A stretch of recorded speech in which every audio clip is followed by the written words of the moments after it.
Prima che la scienza arrivasse in aiuto degli esperti, la scoperta di un falso avveniva attraverso un attento esame sia compositivo, stilistico e iconografico.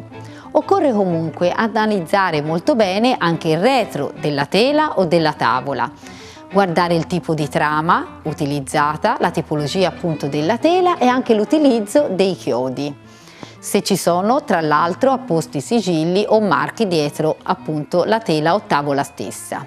Importantissima è anche l'osservazione della firma di un determinato autore. Ma se tali indagini non sono sufficienti a chiarire dubbi o perplessità, si ricorre allora a sofisticate indagini diagnostiche, soprattutto per le opere antiche. La dendrocronologia, ad esempio, accerta l'età secolare di sculture lignee e di dipinti su tavola, esaminando la larghezza degli anelli del legno. Con questo metodo, negli anni 80 del Novecento, furono scoperti ben 44 dipinti del giovane Rembrandt, come non autentici, dei 93 a lui attribuiti, eseguiti tra il 1625 e il 1631 nella bottega di Leida. Molti studiosi sono convinti che i primi falsari del grande pittore olandese siano stati proprio i suoi discepoli migliori, i quali copiavano e spacciavano per autentici quadri realizzati nel suo atelier, con la tecnica e lo stile coloristico proprio del grande maestro. L'analisi della termoluminescenza calcola l'età di un'opera d'arte antica, determinando l'autenticità dei reperti archeologici, manufatti in ceramica, sculture in bronzo, attraverso l'intensità luminosa che si sviluppa dal calore emanato appunto dagli oggetti. Fu questa ad esempio l'analisi principale effettuata sui bronzi di Riace.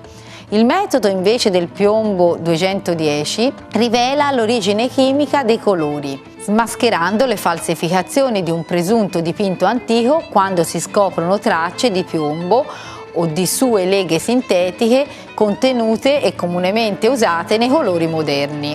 La radiografia a raggi X e la riflettografia evidenziano invece i pentimenti, ovvero le eventuali modifiche apportate dall'artista in corso d'opera, le quali sono molto visibili con la foto a infrarossi.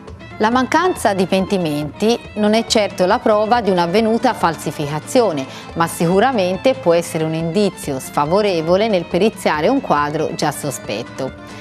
Per tutte le opere di arte contemporanea non è possibile fare le analisi finora considerate, che sono utili invece per le opere antiche. Come possiamo allora ad esempio periziare un dipinto d'arte contemporanea? Nelle perizie incerte, per risolvere i problemi di attribuzione di un'opera d'arte, l'importante, se l'artista è vivente, è rivolgersi all'artista stesso, il quale è sicuramente il miglior giudice di se stesso. Altrimenti possiamo rivolgersi alla consulenza di un esperto, il quale conosce la tecnica e lo stile di un determinato autore. L'esperto dell'espressionismo, ad esempio, sa come Renoir applicasse i colori sulla tela e che tipo di colori usasse, quindi anche un'indagine dell'analisi del colore, se di tipo organico, quindi colori naturali di terra, o di tipo inorganico, quindi colori chimici, è importante per rivelare le falsificazioni. Claude Monet, ad esempio, non usava mai colori puri, ma li mescolava col bianco di piombo in diverse proporzioni. Privilegiava i fondi chiari a base sottile, volendo rendere visibile la trama della sua tela.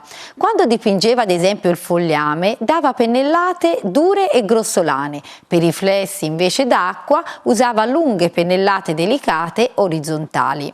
Van Gogh, sempre a corto invece di soldi, adoperava solitamente la tela povera di un sacco vuoto di patate, usando pennellate ampie e espressive, mentre Paul Gauguin preferiva spesso una tela a spina di pesce, la cui trama è ben visibile con un semplice ingrandimento fotografico. Edouard Degas, per i suoi pastelli, si serviva di una carta molto ruvida, color crema, sulla quale sovrapponeva i colori a reticolo in modo da lasciar vedere le tinte sottostanti.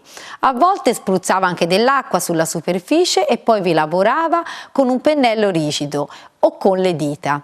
Matisse invece preferiva una trama a tela molto fine, finissima, non usata in Francia da nessun altro. Tra i quadri più falsificati abbiamo le opere di Picasso, Modigliani, Schifano, Scatizzi. Casi difficili sono anche i dipinti di Maurice Utrillo, soprattutto quelli dell'ultimo periodo, quando l'artista era sfruttato da parenti avidi e produceva quadri molto più mediocri, che sono difficilmente distinguibili dalle contraffazioni. Vi voglio ricordare in ultimo il caso di un falsario del dopoguerra ungherese, il quale falsificò dipinti di Renoir, Miro, Chagall, Matisse e Picasso e anche dei Modigliani. Egli iniziò la sua attività nel 1946 e fu scoperto dalle autorità solo nel 1967. Lui praticamente per 21 anni mise sul mercato centinaia anzi di presunti capolavori. Pensate che a un processo gli esperti giudicarono i suoi disegni di Matisse ben più belli degli autentici e originali. Vi aspetto alla prossima puntata.